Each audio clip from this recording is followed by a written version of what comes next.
আমার মনে হয় ডাব্লিউবিসিএস একটা মোহ বা নেশা। এটার থেকে যারা কোর অ্যাসপিরেন্ট তারা কোনোদিনই বেরিয়ে আসতে পারবে না। কোনো লিস্টে আমার পিডিএফ এর মধ্যে নাম আসবে না, এটা অনবরত হতেই থাকবে, কিন্তু এই ফেজটাকে এনজয় করতে হবে। যেহেতু আমি খুব নিম্ন মধ্যবিত্ত পরিবার থেকে বিলং করি, সে কারণে আমার ডেসপারেটলি একটা জবের দরকার ছিল, কারণ এত হিউজ ভাস্ট সিলেবাস, সেখানে স্কিপ করার করতেও জানতে হয়। প্রথম যে গুণ থাকতে হবে আত্মবিশ্বাস। নমস্কার, আপনারা দেখছেন এই সময় লাইভ। আমি শীর্ষেন্দু রয়েছে আপনাদের সঙ্গে। টার্গেট সিভিল সার্ভিস আমাদের এই অনুষ্ঠান, বলা ভালো আপনাদের এই অনুষ্ঠান নিয়ে আমি আজকেও চলে এসেছি বুধবার, প্রত্যেক বুধবার 10টার সময় এই অনুষ্ঠান, এই প্রোগ্রামটা আমরা করে থাকি। প্রথমেই ধন্যবাদ জানাবো আমাদের এই অনুষ্ঠানে অনেক একদম দর্শক যারা মানে শুধু এই অনুষ্ঠানটা দেখতেই অপেক্ষা করে থাকেন, আমরা বুঝতে পারছি দিন দিন। তার কারণ ইউটিউবের বা ফেসবুকের কমেন্টে এটা আরো পরিষ্কার। তো প্রথমেই তাদের ওপর, তাদের জন্য বা তাদের কাছে আমরা কৃতজ্ঞ। আপনারা জানান আরো কি কি ভাবে এই অনুষ্ঠানকে আমরা আরো সমৃদ্ধ করতে পারি। আপনাদের মতামত নিয়েই অনুষ্ঠান আরো সমৃদ্ধ হবে। আজকের আমাদের যে আলোচনা, সেই আলোচনা মূলত সেন্ট্রাল স্টেট পরীক্ষা সমস্ত কিছু নিয়েই, কিন্তু আরো একটা জিনিস আজকের মূল আলোচনায় আসবে। সেটা হচ্ছে খুব নামি দামি কোচিং সেন্টারে না পড়েও নিজের পরিশ্রম, অধ্যবসায়ে এবং কিছু মানুষের সাপোর্ট সিস্টেম আপনার যদি থাকে, সেক্ষেত্রে যে ভালো ফলাফল বা চাকরি পাওয়া সম্ভব, তারই একটা আহ উদাহরণ বা তারই একটা নমুনা আমাদের এই আজকের অনুষ্ঠান। আপনারা ইতিমধ্যেই আমার পাশের স্ক্রিনে দেখতে পাচ্ছেন শুভাশিস পাত্রকে। শুভাশিস এক্সিকিউটিভ অ্যাসিস্ট্যান্ট সেন্ট্রাল জিএসটির। শুভাশিস এর পরেও আরো বেশ কিছু চাকরি বা চাকরির পরীক্ষা ক্র্যাক করেছেন। তার মধ্যে ডাব্লিউবিসিএস 2022-এর গ্রুপ ডি, যেটা সাধারণত সম্প্রতি যার রেজাল্ট বেরিয়েছে, এবং পঞ্চায়েত ডেভেলপমেন্ট অফিসার তিনি সেই হিসেবেও চাকরি পেয়েছেন। আরো বেশ কিছু সাফল্য রয়েছে।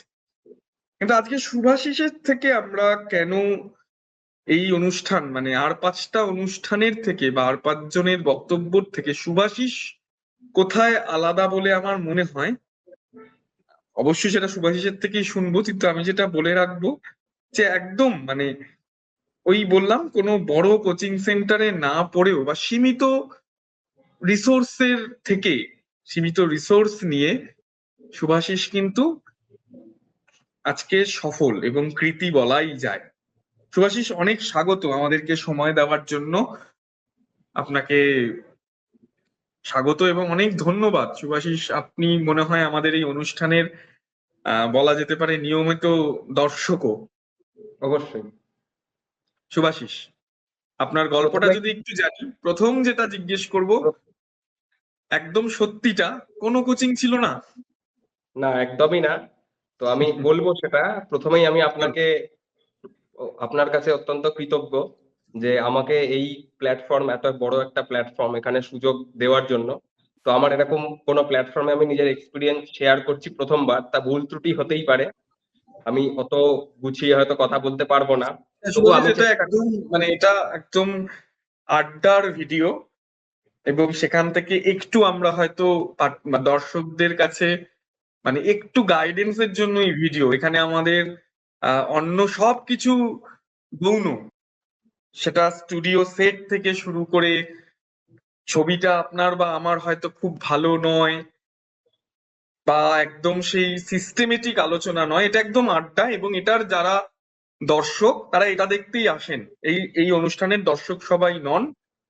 ভালো লাগবে সেটা এতে যদি আরো কন্ট্রিবিউশন বাড়ে, কিন্তু যাদের জন্য আমাদের এই অনুষ্ঠান, তারা আপনার কথায় কতটা আপনি আত্মবিশ্বাসী সেটার জন্য তারা নিশ্চয়ই এই অনুষ্ঠান দেখবেন না। শুভাশিস, বলুন, প্লিজ বলুন। প্রথমেই বলি, আমার বাড়ি নৈহাটি, উত্তর চব্বিশ পরগনা নৈহাটি, সবাই জানে। এবং আমি ছোটবেলা থেকে আমাদের ভাটপাড়া অমরকৃষ্ণ পাঠশালায় পড়াশোনা করেছি, একদম 5 to 12। তারপর আমি বিটেকে ভর্তি হই, এবং বিটেক কমপ্লিট করার পর আমি প্রথমেই প্রাইভেট জবের মানে ক্যাম্পাসিং এ যেটা হয় সেটার জন্য ট্রাই করতে থাকি, কিন্তু আশানুরূপ কোনো চাকরি আমি পাই না। তো তখনই আমার ইচ্ছা ছিল না, মানে তখনই আমি ভাবিনি যে আমি সরকারি চাকরি গভর্নমেন্ট প্রিপারেশনের মধ্যে যাব। কিন্তু হুম আস্তে আস্তে সেই সময় আমার জীবনে একটা টার্ন অ্যারাউন্ড ঘটে। যেমন আমি একটা, বলতে আমার বাধা নেই, দ্বিধা নেই, যেহেতু এটা গল্প, একটা ইনফরমাল গল্প, সেই জন্য আমি ব্যাপারটাকে অ্যামিয়েবলি বলছি আর কি, যে হুম এখানে আমার জীবনে একটা সম্পর্ক আসে। সে আমারই হুম ছাত্রী, আমার স্টুডেন্ট প্রিয়াঙ্কা। হুম তো সেখান থেকে সে আমাকে মোটিভেট করে প্রথম যে গভর্নমেন্ট সার্ভিস এর মধ্যে যাওয়ার জন্য। এবং আমার বাবা মাও একসাথে, মানে একসাথে এই তিনটে পরিচালক শক্তি আর কি আমাকে এটার জন্য মোটিভেট করে। তখন আমি নতুন করে ভাবতে শুরু করি। অলরেডি তখন আমার 27.5 বছর বয়স কমপ্লিট হয়ে গেছে। 27.5 বছর বয়স মানে অনেকেই মনে করবেন যে এই বয়সটা তো চাকরির প্রিপারেশনের শেষ। বিশেষ করে 30 বছর বয়স অব্দি জেনারেলি সমস্ত সেন্ট্রালের এক্সাম গুলো দেওয়া যায়, তাও যেগুলো গ্র্যাজুয়েট লেভেল। এমটিএস, হুম সিএইচএস গুলো তো আরো কম এজ লিমিট। তো আমি সেই সময় না একেবারে বলতে পারেন আমার সেই সময়, ওই সময় একটা আমার তরফ থেকে অন্তত দুঃসাহসিক ডিসিশন ছিল, যে সিদ্ধান্ত যে আমি পারবো কিনা। তো ওরা এই তিনজন আমাকে প্রচন্ড মোটিভেট করে এবং আমাকে এই ভাবে ভাবতে শুরু করে যে হ্যাঁ, আই ক্যান। তো এইভাবেই আমার প্রিপারেশনে আসা। তো এর আগে আমি 2022 এবং 2023 সিজিএল এর প্রিলিমস পাস করি, মেন্সটা আমার সেখানে হয় না। এবং তারপরে আমি প্রথম কম্পিটিটিভ এক্সাম পড়া শুরু করি 2021 সালে ডাব্লিউবিসিএস কে মাথায় রেখে। তো ডাব্লিউবিসিএস কে মাথায় রেখে পড়াশোনা শুরু করতে গিয়ে সেই সময় সম্ভবত অগাস্ট মাসে ডাব্লিউবিসিএস পরীক্ষা হয়েছিল প্রিলিমস 2021-এ। তো হুম যেহেতু আমার খুব বেশি হলেও 30 থেকে 32 দিনের প্রিপারেশন ছিল ডাব্লিউবিসিএস এর মতন পরীক্ষায়। তো পরীক্ষাটা দিয়ে আমি ভেবেছিলাম যে হ্যাঁ, হয়তো কাট অফ এবারে ক্লিয়ার হবে না, কিন্তু হুম আমি একটা ফিলিংস আসে না যে এই পরীক্ষাটা আমার জন্য। তো আমি তখন ভেবেছিলাম যে না, ইট ইজ ভেরি গেটেবল, আমি এটা পেতে পারি। তো আমি তারপরে 2000 ওই পরীক্ষা থেকে ফিরে এসে আমি ডাব্লিউবিসিএস এর জন্য পড়াশোনা শুরু করি। এবং যারা পরীক্ষা দিয়েছে বা যারা অ্যাসপিরেন্ট তারা জানে যে 2022-এ যখন প্রিলিমস হয় তার প্রায় 1 বছর 1.5 বছরের কাছাকাছি পরে প্রিলিমস এর রেজাল্ট বেরোয়। তো যেহেতু আমি খুব নিম্ন মধ্যবিত্ত পরিবার থেকে বিলং করি, সে কারণে হুম আমার ডেসপারেটলি একটা জবের দরকার ছিল। তো সেই হুম কারণের জন্য আমাকে আমার ফোকাস শিফট করতে হয়। তার মধ্যেই 2023-এর প্রিলিমস আমি ক্লিয়ার করি সিজিএল এর। তো সেক্ষেত্রে আমার ফোকাস শিফট করতে হয়, ফোকাস শিফট করে আমি সিজিএল এর প্রিপারেশন শুরু করি। এবং সেই সিজিএল এর প্রিপারেশন এবং তার সাথে সাথে ডাব্লিউবিসিএস এর প্রিপারেশনটাকে আমায় বন্ধ রাখতে হয়, যেহেতু জানেন সিজিএল এ একটু অঙ্ক, রিজনিং, ইংলিশ এসবের উপর বেশি ফোকাস থাকে, হুম জিকেটার অনেকটা পোর্শন কম থাকে। সেই জন্য আমি ওটাকে ওটা মানে ডাব্লিউবিসিএস এর প্রিপারেশনটা আমাকে সাইডে মানে একদম ছেড়ে দিতে হয় ওখান থেকে। আমি সিজিএল এর প্রিপারেশন করতে থাকি। তার মধ্যে আইসিআর টেকনিশিয়ানে আমার সিলেকশন হয় 2024 সালে। তো সেখানে আমি 1 বছর চাকরি করি, করার পর 2024 সালেই 2024 সালের মে মাস অব্দি চাকরি করার পর আমি 2024-এর সিজিএল এ as an executive assistant selected হই সিবিআইসি তে। এবং বর্তমানে আমি গুয়াহাটি জোনে আছি, গুয়াহাটি জোনের আগরতলা হেডকোয়ার্টার কমিশনারেটে আমি অ্যাজ অ্যান এক্সিকিউটিভ অ্যাসিস্ট্যান্ট কাজ করছি। এবং তার সাথে সাথে তো এই ফলাফল বেরিয়েছে, এই ফলাফল তো সেখানে আমি পিডিও হিসাবে সিলেক্টেড হয়েছি ডাব্লিউবিসিএস গ্রুপ ডি। এবং কিন্তু আমার সেখানে মনে আমার হয় আপনি মানে সিজেএল ছেড়ে, সিজেএল বলতে এক্সিকিউটিভ অ্যাসিস্ট্যান্ট ছেড়ে আপাতত নিশ্চয়ই পিডিও হিসেবে জয়েন করবেন না, কারণ চাকরির গ্ল্যামার এবং স্যালারির দিক থেকেও তো অনেকটাই অনেকটাই পার্থক্য। দেখুন, স্যালারি দিক থেকে পার্থক্য এটা ইনএভিটেবল, মানে এটাকে মানে অস্বীকার করার জায়গা নেই। কিন্তু হুম যেহেতু আমার ডাব্লিউবিসিএস নিয়ে প্রিপারেশন স্টার্ট, হুম এবং যেহেতু আমি অ্যাকচুয়ালি আমরা অফিসে বসে কি করি, আমরা গভর্নমেন্টের কাজ করি, কিন্তু আমরা ইনডাইরেক্টলি মানুষের জন্য কাজ করলেও আমরা ডাইরেক্টলি মানুষের জন্য কাজ করতে পারি না। যেটা হুম বোধহয় আমার পিডিও পোস্ট যেটা আমি হোল্ড করব ভবিষ্যতে, সেটা আমাকে অনেক বেশি সুযোগ দেবে মানুষের জন্য কাজ করার, ডাইরেক্টলি ডেভেলপমেন্ট প্রোগ্রামে ইনভলভ হওয়ার। এবং ডাব্লিউবিসিএস, আমার মনে হয় ডাব্লিউবিসিএস একটা মোহ বা নেশা। এটার থেকে যারা কোর অ্যাসপিরেন্ট তারা কোনোদিনই বেরিয়ে আসতে পারবে না। সেই কারণেই আমি মানে কোনো ডাবল থট রাখিনি, আমি ভেবেছি যে আমি পিডিও হিসেবে জয়েন করব। বেশ, একটু যদি আপনার স্ট্র্যাটেজি শেয়ার করেন, মানে কোচিং ছাড়া কিভাবে শুরুটা করলেন, কিভাবে এগোলেন, এবং বাকিদের দেখুন জন্য কি পরামর্শ থাকবে? আমার পার্সোনালি মনে হয় যে কোচিং, যারা কোচিং এ যাচ্ছে ভালো কথা, খুব ভালো। কোচিং এ যারা এক্সপিরিয়েন্স টিচাররা আছেন তারা কাজটাকে সহজ করে দেন, যে হুম, কোন থেকে কোন জায়গাটা পড়তে হবে, কোনটা স্কিপ করতে হবে। কম্পিটিটিভ এক্সামে স্কিপ করাটাও খুব ইম্পর্টেন্ট, যে এই হুম, জায়গাটা আমি পড়বো, কারণ এত হিউজ ভাগ সিলেবাস, সেখানে স্কিপ করার হুম, করতেও জানতে হয়। সেটা ওনারা শর্টলিস্ট করে দেন যে যেগুলো তোমরা স্কিপ করতে পারো। কিন্তু আমার মনে হুম, হয় আপনি যদি কম্প্রিহেন্সিভ ফুল প্রুফ প্রিপারেশন নিতে চান, তাহলে সেলফ স্টাডির থেকে বেস্ট প্ল্যাটফর্ম আর কিছু হয় না। এটা আমার পার্সোনালি মনে হয়, আমার সাথে অনেকে দ্বিমত থাকতে পারে, কিন্তু আমার মনে হয় সেলফ স্টাডির থেকে বড় জিনিস আর কিচ্ছু হয় না। কারণ যেটা আপনি স্ট্রাগল করে যে জিনিসটাকে থ্রাইভ করে আপনি যেটাকে শিখবেন, সেটা কোনো কোচিং সেন্টার আপনার মধ্যে এমবেড করতে পারবে না। কারণ যে কোনো যুদ্ধক্ষেত্রে নামার আগে আগে আপনাকে যুদ্ধক্ষেত্রটাকে ভালো করে দেখতে হয়। আগে গভর্নমেন্ট জবের প্রিপারেশন করার আগে গভর্নমেন্ট জবে কেন যাব, তারপর গভর্নমেন্ট জবে যাওয়ার জন্য আমি মেন্টালি প্রস্তুত কিনা সেইভাবে আমাকে মেন্টালি প্রিপারেশন নিতে হয়। যেটা কিন্তু হুম, আপনি সেলফ স্টাডি করেই একমাত্র সম্ভব। যে আমি এবং যুদ্ধক্ষেত্রটাকে নিজে নিজে পরিচিত হওয়া যুদ্ধক্ষেত্রের সাথে, যে হ্যাঁ এইভাবে আমি হুম, পড়বো, এইভাবে পরিচিত হব, যে এইভাবে এই যুদ্ধক্ষেত্রের মধ্যে আমাকে লড়াই করতে হবে, সেটা আপনি কোচিং হুম, সেন্টারে গেলে অনেকটা আমার মনে হয় আর্টিফিশিয়াল হয়ে যায়। আমি বলছি না কোচিং সেন্টার মানে যাওয়ার দরকার নেই বা প্রয়োজন নেই, প্রয়োজন আছে। হয়তো আমিও সেরকম কন্ডিশনের মধ্যে থাকলে আমাকে যেতে হতো, কিন্তু আমি সবসময় চেষ্টা করেছি নিজে নিজে ব্যাপারটাকে পুরোপুরি একটা কম্প্রিহেন্সিভ, মানে এরকম না যে শুধু ডাব্লিউবিসিএস, এরকম না যে শুধু সিজিএল, এরকম না যে শুধু আরআরবি, মানে পুরো কম্প্রিহেন্সিভ একটা প্রিপারেশন থাকলে আপনি মনে হয় বলছি, মাল্টিপল পরীক্ষায়। একবার আপনাকে থামাচ্ছি, আমি ভুলে যাব, আমি আগেও একবার আপনাকে জিজ্ঞেস করতে গেছিলাম, শুরুটা কিভাবে করলেন, মানে ডে ওয়ান আপনি সরকারি চাকরির জন্য পড়ছেন, তো কিভাবে শুরুটা হলো, একদম শুরুটা কিভাবে হলো? ডে ওয়ান মানে আমি প্রথমেই উম, যে যখন 2021-এর ডাব্লিউবিসিএস দিতে যাই, তো তখনই আমার মনে হয় যে না আমি সিরিয়াসলি পড়বো। যত দিন আছে আমার কাছে, 30 দিন থাকুক 32 দিন থাকুক, আমি সিরিয়াসলি পড়বো।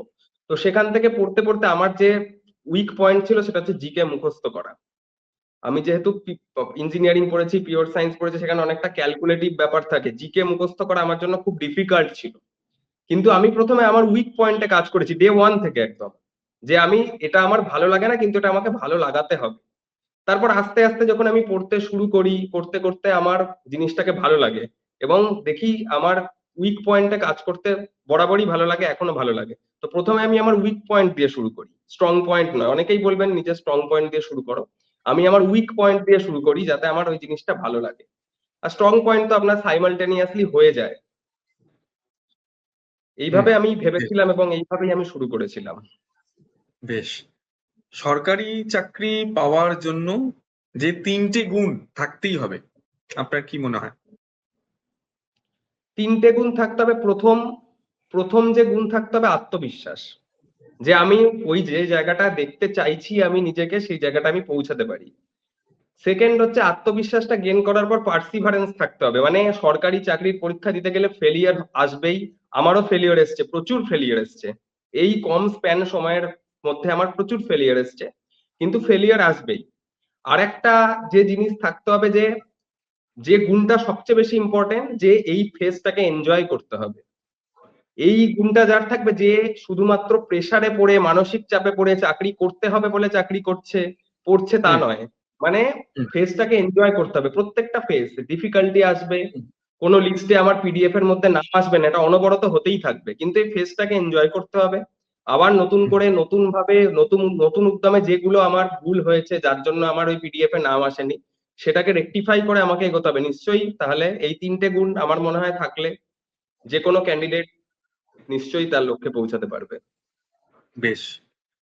শেষ প্রশ্ন, তিনটে পরীক্ষা, যে তিনটে পরীক্ষায় আপনি সাজেস্ট করবেন যাদের ইমিডিয়েট সরকারি চাকরির প্রয়োজন বা পড়ছেন, বা যে কোনো সরকারি চাকরি প্রয়োজন, তাদের ইমিডিয়েট কোন 3টে পরীক্ষায় বসা উচিত, যে ক্ষেত্রে চাকরি পাওয়ার চান্সটা অনেকটা বেড়ে যায়? বর্তমান সিনারিও দেখলে অবশ্যই সিজিএল, কারণ সিজিএল প্রত্যেক বছর পরীক্ষা হয়। যদি গ্র্যাজুয়েট লেভেল হিসাবে ধরি তাহলে সিজিএল প্রত্যেক বছর পরীক্ষা হয়, প্রত্যেক বছর পরীক্ষা হচ্ছে এবং নিয়মিত রিক্রুটমেন্ট হচ্ছে, যেখানে পে স্কেলও অনেক ভালো। হুম। আর এখন বর্তমানে আরআরবিও হচ্ছে, আরআরবি এনটিপিসি, সেটা দুটোই মানে আন্ডার গ্রাজুয়েট এবং গ্রাজুয়েট লেভেল দুটোই খুব মানে নিয়মিত হচ্ছে, আপাতত হচ্ছে। কতদিন হবে আরআরবি এনটিপিসি নিয়মিত জানি না, বলতে পারবো না, কিন্তু সিজিএল এটা নিয়মিত হয়। এই পরীক্ষাগুলোকে অবশ্যই টার্গেট করা উচিত। এবার যাদের ডাব্লিউবিসিএস ডাব্লিউবিসিএস এর ইচ্ছা বা ডাব্লিউবিসিএস এর সেই মোহটা আছে, তারা অবশ্যই হুম। তার সাথে সাথে সাইমালটেনিয়াসলি ডাব্লিউবিসিএস পড়াশোনা করবে। শুভাশিস, আজকের দিনে দাঁড়িয়ে আপনাকে যদি বলা হয় দুটো চাকরির মধ্যে একটা বেছে নিতে, কোনটাকে বেছে নেবেন? আমি বলেছিলাম আমার শেষ প্রশ্ন, কিন্তু আপনার আগের প্রশ্নটার পরেও এই উত্তরটা আমি না করে থাকতে পারলাম না। সিজিএল মানে আবার বলছি, এক্সিকিউটিভ অ্যাসিস্ট্যান্ট জিএসটির এবং পঞ্চায়েত ডেভেলপমেন্ট অফিসার, কোন চাকরি বেছে নেবেন? এটা আমার ক্ষেত্রে যদি আমার পার্সপেক্টিভ অনুযায়ী যদি জিজ্ঞেস করা হয়, আমি হুম। অবশ্যই পিডিও বেছে নেবো। হয়তো আমাকে অনেকে বোকা বলবেন বা অনেকে বলবেন যে এটা কি করে সম্ভব, কিন্তু আমি পিডিও কে বেছে নেবো, কারণ আমি ডাইরেক্টলি ফিল্ডে নেমে মানুষের জন্য কাজ করতে পারবো, রাদার দ্যান কোনো অফিসের অ্যাকাউন্টসে বসে কাজ। আমি এখন অ্যাকাউন্টসে আছি এক্সিকিউটিভ অ্যাসিস্ট্যান্ট হিসেবে, কাজেই আমি মানুষের জন্য কাজ করতে পারবো, ডাইরেক্টলি লোকের সাথে কমিউনিকেট করতে পারবো, and it will be very enjoyable আর কি। বেশ, অনেক ধন্যবাদ। আপনার ইচ্ছা পূরণ হোক এবং চলার পথ আরো মসৃণ হোক, এই সময় পরিবারের তরফ থেকে অনেক শুভেচ্ছা আপনাকে। এরকম আরো অনুষ্ঠান দেখতে হলে অবশ্যই চোখ রাখবেন এই সময় লাইভে, আর আমাদের জানাতে ভুলবেন না আরো কি কি পরীক্ষার বিষয়ে আপনারা জানতে চান, ঠিক কি টপিক নিয়ে আরো বেশি করে প্রত্যহ আলোচনা চান। আপাতত শেষ করছি এখানেই, আগামী দিনের আরো একটি পর্ব নিয়ে হাজির হয়ে যাব। নমস্কার।